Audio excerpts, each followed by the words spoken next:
আমরা ভ্যাকেশন শেষ করে চলে আসলাম, আমাদের আবার নর্মাল লাইফ স্টার্ট হয়ে গেল। যেই লাইফে হলো বাজার করা, রান্না করা, বাচ্চা সামলানো, সবকিছু। Please like and follow. Hello everyone, this is Fatema, welcome Fatema blogs. সকাল সকাল উঠে জায়ানকে বললাম, জায়ান তোমার হসপিটালে যেতে হবে। তো জায়ান বললো, কেন যেতে হবে মাম্মা? আমি বলি, একটা জরুরি কাজ আছে সেই জন্য। আচ্ছা, জরুরি কাজটা এখন ওর কাছে বলি নাই, আপনাদের কাছেও বলবো পরে। সকাল সকাল উঠে আমাদের এই যে লাগেজ গুলা, যেহেতু আমরা কালকে ঘুরে এসেছি, সব কাপড় ধুইতে দিয়ে দিচ্ছি, আর লাগেজ গুলো হলো এখানে রেখেছি। আর সায়ান তো লাগেজ পেলে ওর কোনো কথাই নাই, সে লাগেজ নিয়েই খেলবে, মানে তার লাগেজ লাগবেই, 2 হাতে 2টা লাগেজ নিয়ে খেলতেছে। আর আমি হলো বাচ্চাদেরকে বললাম যে তোমরা খেলাধুলা করো, মাম্মা হলো রান্না করতে চলে যাই, কারণ হলো তোমাদের জন্য রান্না করতে হবে, নাহলে তোমরা কি খাবা। আমার নর্মাল লাইফটা না এরকমই, রান্না করা, বাচ্চাদের সাথে খেলাধুলা করা, বাচ্চাদেরকে খাওয়ানো, এটাই আমি এনজয় করি আমার লাইফটা। সেই যে আমার রান্না মোটামুটি ডান। রান্না শেষ করতে না করতে আবার শুনতেছি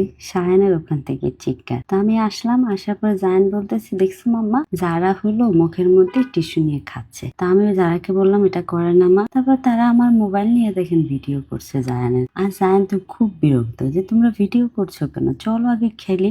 সায়ান বলে যে না, খেলবো না, এই যে 2 ভাইয়ের ফাইটিং শুরু হয়ে গেছে। তবে ছোটবেলায় এরকম আমরা সবাই এরকম ফাইটিং করতাম, তাই না ভাই বোনের সাথে? ওদেরকে দেখলে আমার ছোটবেলার মেমোরি মনে পড়ে। যাই হোক, আমি টেবিলে খাবার দিয়ে তাদেরকে ডাকতে গেলাম, এই যে তারা আবার 2 ভাই কোনো বিষয়ে খুনসুটি করেছে, করে হলো তারা হলো আলাদা হয়ে গেছে, আবার তাদের দুষ্টামি। আমি বললাম আমার ক্ষুধা লাগছে, প্লিজ খেতে চলো। আর যারা বলতেছে যে মাম্মা ওরা আমার কথাই শুনে না, আমি বললাম চলো বাদ দাও, আমরা টেবিলে যাই। টেবিলে আসার পরে জায়ানকে যেহেতু আমি একটু ঝাড়ি দিয়েছিলাম, আর জায়ান এসে আমাকে কামড়িয়ে দিচ্ছিল। আমার ছেলে বড় হয়েছে কিন্তু তার ভিতরে বাচ্চামি এখনো আছে। তা আমরা মা মেয়ে সুন্দর করে বসে গেলাম খেতে। জায়ানকে বললাম আসো না খাও, সে খাবে না। তো আমরা মা মেয়ে খুবই মজা করে খাচ্ছিলাম। খাবার দাবার খেয়ে জায়ানকে রেডি করাবো, তার আগে বলে রাখি আমাদের স্টাইল এন্ড লুক আপনাদের জন্য নতুন নতুন কিছু হেয়ার কাটের অফার নিয়ে চলে এসেছে।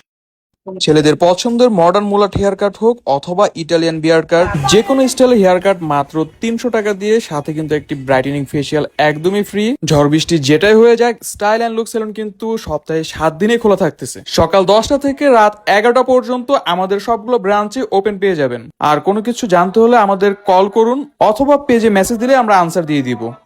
অবশ্যই চলে যাবেন আমাদের স্টাইল এন্ড লুক সেলুনে। আমাদের 4টা ব্রাঞ্চে ওপেন আছে আপনাদের জন্য, আর নতুন নতুন সার্ভিস নেওয়ার জন্য আপনারা চলে যাবেন। তা আমরা চলে এসেছি হলো সবজির ক্ষেতে, আমাদের গ্রামের ভাষায় ক্ষেত বলে, সেই জন্য আমি ক্ষেত বললাম। তো এই যে এখানে হলো কুমড়া কাটতেছে জায়ান। কাটার পরে না আমি হঠাৎ করে ফিল করতেছিলাম যে একটা যোগ দেখা যাচ্ছে। তো আমি জায়ানকে চিৎকার দিয়ে সরিয়ে ফেললাম, কারণ হলো এখানে বিশাল বড় একটা যোগ ছিল। যেহেতু এখন বৃষ্টির সময় কিন্তু সবজি খেতে যোগ দেখা যায়। তো জায়ান হলো একটা একটা করে সবজি কেটে আমাকে দিয়েছিল, আর এই সব সবজিগুলো আমরা মা ছেলে মিলে হলো কেটেছি। তবে আমার একটা জিনিস খুবই ভালো লাগে, আমার ছেলে মানে এখনকার জেনারেশনের কিন্তু ওর হলো মোবাইলের প্রতি আসক্তটাও খুবই কম। আমার সাথে ঘুরতে যাওয়া, আমার সাথে হলো সবজি কাটা, সেগুলা খুব এনজয় করে। আর সবচেয়ে বড় জিনিস কি জানেন, আমি আমার বাচ্চাকে সব শিখাইতে চাই। শিখানো শুরু করতে হয় ছোটবেলার থেকেই, যেটা অলরেডি আমি স্টার্ট করে দিয়েছি। যাই হোক, দোয়া করবেন যেন ভালো শিক্ষা দিতে পারি। তা আমরা চলে এসেছি অ্যাপোলোতে। অ্যাপোলোতে কেন এসেছি সেটা বলি, জায়ানের হলো সুন্নতে খাতনা করব,